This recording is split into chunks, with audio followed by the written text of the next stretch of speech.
Welcome to Keeping It Real, a podcast to inform our Dallas residents about the City of Dallas services, events, and initiatives. My guest today is Shanee Weston, the city's Senior Boards and Commission Coordinator. Welcome. It's good to be here. Thank you. Well, listen, thank you for joining us today. In today's episode, I want to have a conversation with you so that you can help our residents learn more about the importance of the role of the members of the boards and commissions for the city and how they as a community can participate. So why don't we get started? So tell me a little bit about what you believe the importance of boards and commissions are that we have in the city. So the city has approximately 500 individuals that sit on these 52 boards and commissions that we have. And these members, they play a really vital role when it talks about providing direction and recommendation to the city operations. So the city of Dallas, it's enriched by these recommendations that they have. These volunteers help to contribute their time. They contribute their effort and expertise to help us improve the quality of life for our residents. So the appointments from the mayor and city council, they confirm that confidence that we have in the members because they've just demonstrated that they have an interest and the well-being of the city as a whole. And so they have these special interest areas that they may gravitate to. And so many of these members, they have the competency and the qualification that provides that added value to our city operations. So their appointment is a vote of confidence, I say, in their abilities and their character. Well, listen, I know I've always believed that boards and commissions and the people that volunteer their time is just so near and dear to just people giving back to the community. This is a new role. I think you're the first to really be over and coordinate, at least on the city manager's administration, the entirety of our boards and commission and working with, obviously, my fellow colleagues. Tell me about your role and how you believe, I think it's critical to ensuring that not just the boards and commissions have what they need, but really how you fulfill that role that helps the entire city. So as the Senior Boards and Commission Coordinator, I oversee and manage 42 boards and commissions. So I ensure the efficiency and that there's compliance. And many of these responsibilities that I have, they're managed through this joint effort with the city secretary's office, the city attorney's office, and also the board and commission coordinators that we have from different departments. So I've taken on that responsibility of trying to ensure that we have this robust support system for our members, for the coordinators that manage these boards and commissions. And so I've done this through the development of different initiatives and encourage us to continue to manage engagement that we have with our members. I've also streamlined some of the processes that we have and procedures just to ensure that we're providing the training that's needed for our board and commission members and also the staff, and providing the resources that help us encourage that compliance that we need with city code and also the charter. Well, listen, obviously 42 boards, quite a few people, a lot of personalities, I'm sure. No day is the same for you. I guess what made you want to take on this role, right? I mean, I think we've had a history of boards and commissions in the city. And, sometimes some of the communication and their expectations can be a little disjointed. Tell me what made you want to do such a difficult task to really kind of, I would say, herd cats in some respect, but how do you get comfortable doing what you're doing? What makes you want to do that? Well, I've always been a public servant at heart. I've worked over 20 years in local government. This is what I love to do. And so in this role, I'm ensuring that there's equity within the boards and commissions. That's something important to me personally. It's something that I'm also committed to. So supporting the city's core values of engagement is something that I've always been involved in with my career with the city of Dallas. And so I think that the boards and commission membership is just that big opportunity that I have now to help diversify the volunteer positions that we have that better reflects the community that we have and that serve us. And it makes it just better for policy development, richer discussions, and it engages more with the city of Dallas and the community. So it's more like the stakeholders, they have that seat at the table that we're giving them. But it's hard work, but I feel very privileged to do it. Well, listen, you're right. Difficult work. And so with that, this wouldn't be keeping it real if I didn't ask you kind of what have been some of the challenges that you faced in this new role. Obviously, you're the first in this seat to do this across all the departments and all of the appointed officials in their roles and respective duties. Tell me what have been some of your challenges in this particular space, and kind of how have you overcome those, or what is still in progress? Well, starting from the ground up with this position, just trying to figure out how do I address the needs and the charge that you as a city manager have given me. And so that started by building relationship with the key offices that I know had a role in this. So that's the city secretary's office, the city attorney's office, developing that great relationship with them that they have, because I recognize and I appreciate that the city secretary's office, they have that initial contact. I respect that with the boards and commission members. They're through that onboarding process, their vetting process. That's a lot of work, and it takes a lot of time, and that's something that I found out just through meetings and diving into what really is involved in this process. And so just making sure that the members are invested, that's what they do. So when I jumped into this, I looked at it like we're that central part of it, that central structure for the boards and commission members. The city manager office, what we do is strengthen the whole entire operation at the end part, right? So we're given these members, and now we need to make sure that they're engaged. And, City Hall, it can be a very difficult place.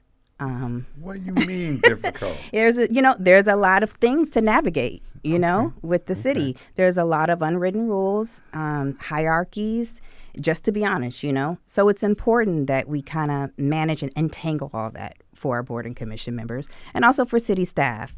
And so I'm trying to help them to know where to start, right? And help our staff to appreciate that and respect that and see that, we go through this every day. We know the city, but our residents are committing their time and effort, and so we need to take the time. So that's just something, kind of lowering those obstacles that are in City Hall. Well, listen, I appreciate your efforts doing it, and I will tell you, I've heard nothing but great things from many of our board and commission members about how you've worked with them and how you've helped them along. And having said that, I think there was something we did last year, and that was near and dear to me. It happened for me, and I was involved in it in other places, and that was we had our first annual or inaugural boards and commission luncheon. And we've got, as you said, many boards, a lot of different people, different roles, different obligations, and different expectations. It was really, in my mind, good for them to actually all be in the same room. One, to be recognized for their service, but also to get to know each other, to understand what the other boards and commissions did. Give me your impression of how far you think that went to helping bridge some of the gaps, and your impression of how you believe it was received. I'd love to, and I want to thank you first for putting that charge on me to host that event, help host it. It was such a great event. It was just really, but I look forward to doing it every year because there is just so many common notes that I hear from the board and commission members where all they know is the members on their board or commission, right? All they know is the council member or the person that appointed them. There's no connection within the council district that they're in, or just in strategic priorities that they're all working on. And so having that event, it was very critical and to really respect those hardworking volunteers that we have and get them all in the same room to celebrate, have fun, and so what we did was we asked for a small budget enhancement, which we appreciated, and showed appreciation to those long-standing members that we had. We had members that have been serving for 10, 20, and even 40 years, over 40 years on these boards and commissions. I do remember that. Yeah, and so it was really special for everyone to just interact and enjoy themselves, make these connections, and to be able to be appreciated for the volunteer spirit that they have and the civic engagement that they continue to show. So it was important to me. Well, listen, and particularly coming out of the pandemic, right? I think it was the first opportunity for many of them to even be in the same room with each other in some respect, right? And back to your point of the appreciation, you know, it was not lost on me when I asked the question. I actually heard it from a few board members. This was the first time that had happened for them. And so I'm hopeful that we can continue to do that every year to show our appreciation and collective support for our boards. And thank you. And, you know, I forgot. Sometimes I forget you actually had a lot to do in coordinating that. So thank you for that. You know, speaking of not just the appreciation, I know you in this role, you talked briefly about it earlier, but you know, what are some of your recent initiatives and services or things that you're doing to really try to stand up and be better, helping our board members get oriented or the public get more engaged in wanting to be board members? So the city has put forth a lot of effort to work with the city council members to identify opportunities where they can expand the board and commission membership that, just to be honest, that reflects the racial and ethnic makeup of the city's population. That's something that we really need to focus on. And so I've been charged with looking at some of these longstanding boards and commissions that we have, the qualifications that are in the city code or maybe the charter, and possibly just have another stab at looking at how we can appoint other members that actually reflect the makeup of the city. And so in collaboration with our community outreach and marketing department, we've developed this citywide and council district outreach content information. It's in English and Spanish. And what it is encouraging our residents to apply to boards and commissions. It also reflects just how equitable and diverse our memberships are, and we share all this information in different languages. We also have revamped the boards and commission website. That website now, it lists all boards and commissions information, the mission, the purpose, the vacancies. It ties in with the city agendas and minutes. It's all in Legistar now. All the city meetings are all in one location. That's what we heard. It's hard to navigate and find out when are these city meetings. And so that's something that I worked really hard and with the coordinators to make sure that we are a transparent city when it comes to our meetings. Well, listen, I know I get busy with the day-to-day. And so first of all, I appreciate that, particularly the website work. That is a gateway to people's impression of the city and how easy you can get through it and if you can find the information you need. So thank you for those efforts. Let's talk about accessibility, I think. Talk to me a little bit about how we're trying to make our boards and commission more accessible for any resident, whether from language to just any disability. How are we making sure that we're welcoming everybody to this table? I'm really proud of the strides that the city has made and just collaborating with other department staff when it comes to ensuring that our boards and commissions meetings are accessible to all. So that means making sure that there's translation, that there's interpretation. That's something new that the city is working on, accommodations and modification requests that we have on every agenda. The residents know that if they need any of those accessibility services, who to contact, how to get that service so that they can be engaged in the meetings. And so right now, the City of Dallas residents, they can have that whole meaningful share on a boards and commission. And that also includes the 40% of our residents that speak languages that's not even English in their home. That's something we have to recognize. And so these specialized services, they can request it. And this is through the Office of Equity and Inclusion, and they're doing really good work. They're working with me and helping to make sure that we have the proper information for our residents to be able to contact these services and working with our coordinators. So they're doing really great work.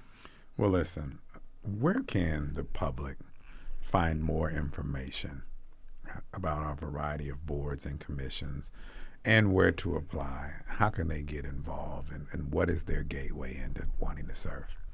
So they can visit the City of Dallas website. There is the city secretary's office where it lists the initial like application to apply for boards and commissions, and that's at dallascityhall.com.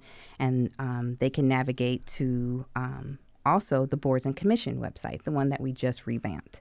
That's also available, where there you get into, again, the mission, the purpose, the roles and responsibilities that you would have, the time commitment that you would have, when the board or commission meets. And so all that's available on the website, and they can apply through the city secretary's office. Okay, well, last question. What are the eligibility? I'm assuming boards have different criteria, but what is the basic eligibility for most boards and commissions and for people who want to be appointed? So, one, you have to be a resident for 6 months prior to your appointment. Then you can't have any pending litigation against the city of Dallas. You shouldn't be convicted of 2 or more felonies. And these are just, like you said, a few of the qualifications. There's specific qualifications for some of our boards and commissions. There's also the basic board and commission requirements that are in the city code. This may seem a little boring, but it's important. The city code in chapter 8, as we say, and that's section 814 of the city code. The city secretary's office would be happy to share that information with the public. There's also some boards and commissions that we really want to encourage members, our residents, to think about applying for, that maybe for Black and brown individuals, to help, diversify our memberships. So that's like the Building Inspection Advisory Examining Appeals Board, the Commission on Disabilities, the Municipal Library Board, the Environmental Commission, the Fire Code Advisory and Appeals Board, the Landmark Commission is one, Veterans Affairs Commission, and the South Dallas Fair Park Opportunity Fund Board. And I say these boards and commissions because these are some that may struggle sometimes with quorum. Mm-hmm. And so business can't be conducted if we don't have a quorum. And so we encourage the public to apply for these boards and commissions. Reach out to my office. I'm willing to help them. In the city secretary's office, you can apply online. Well, listen, Shanee, I want to thank you for joining me today, and I appreciate, one, your service. I appreciate what you've been doing in this new role, and I'm sure our residents as well as our board and commission members really appreciate you. So really, thank you today and tomorrow, and for all the things you're going to do for us in the future. So again, Shanee Weston, Senior Boards and Commission Coordinator. Have a good day.